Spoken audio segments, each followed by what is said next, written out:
I'm Shay Russell for mining.com.au, and joining me today is Frazer Tabeart, the Managing Director for Alma Metals. Frazer, it's good to see you again. Thanks, Shay. Good to see you too. Now, I love all things copper, and I've actually been dying to have this conversation with you about the Briggs Copper project that you are working on in Queensland. Listen, not just for my benefit, but for everybody listening, can you please tell us what's so unique about this project?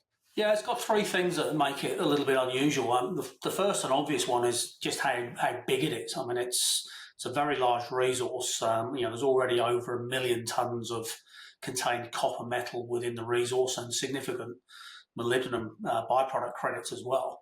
And it's probably going to grow. I mean, we still have not drilled out to the edge of the geochemical anomaly, so there's a strong likelihood that it could significantly increase. So that's the first thing. The second thing, and this is what makes it truly unusual, is it's outcropping. It's very rare that you get such a large deposit of metal that is still, is outcropping, and particularly in a relatively mature exploration place like Queensland. So, those two together. And then finally, and this is more to do with infrastructure, it's location.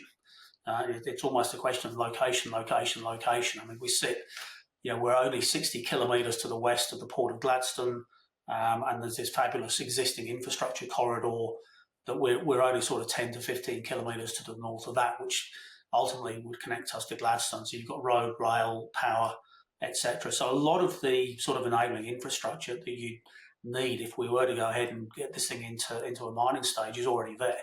So those three together, very, very unusual, and really pleasing for us to have that. Tell me, copper's had a bit of a rough run over the past few years.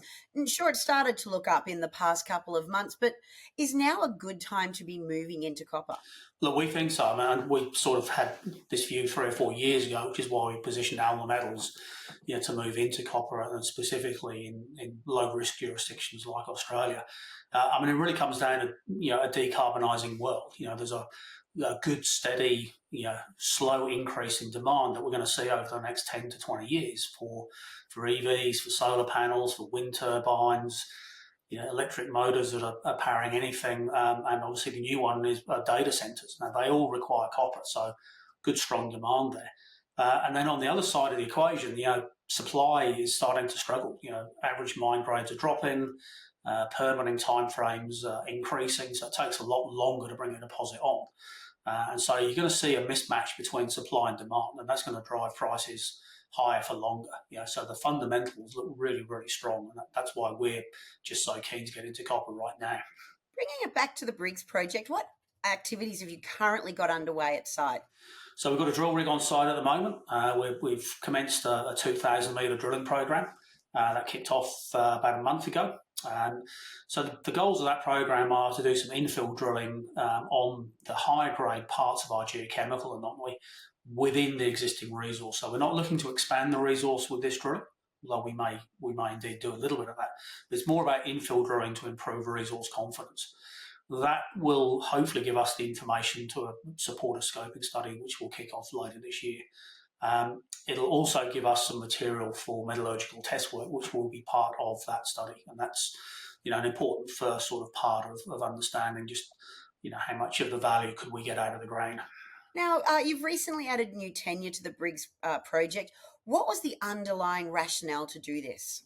Yeah, we were offered 2 exploration permits for minerals, which are immediately adjacent to the existing package. So there's the obvious sort of synergies of being able to expand our exploration initiative, but also it sort of consolidates a strategic landholding package, completely surrounding the Briggs deposit now. And there was a small gap about 1 kilometre south of the deposit, so that's been filled with this acquisition. So now, we've got all of the exploration tenure for sort of 10 kilometres in any direction around Briggs.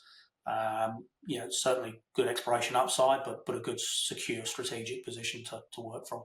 Now, you've outlined the overall big picture for the Briggs project, but what can we expect to see over the next 3 to 4 months? Because I know you've got the rigs on site whirring away right now. Yeah, so we've just delivered the first drill hole to the laboratory. That went in late last week and was received earlier this week. So we're expecting to see assays starting to flow in, let's say, 3 to 4 weeks' time, which is a pretty good turnaround. That'll be the first drill hole. The second drill hole's almost complete, so that'll be on the way to the lab, I would say late this week or early next week.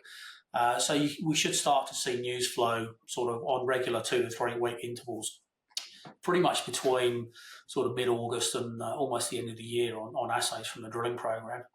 And then interspersed in that, we'll also start to see some of the preliminary work coming out of the metallurgical test work program, particularly things like comminution testing, so that we can start understanding what sort of power draw would be required to crush and grind the rock, and then obviously also looking at copper and molybdenum recovery. So lots of important information coming out over the next 4 to 5 months.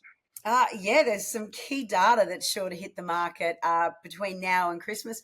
Listen, thank you very much for jumping on today. I always love hearing about the progress of copper projects in general. This has been a great chat today, Frazer. Thank you very much for being here. No worries. Thanks, Shay.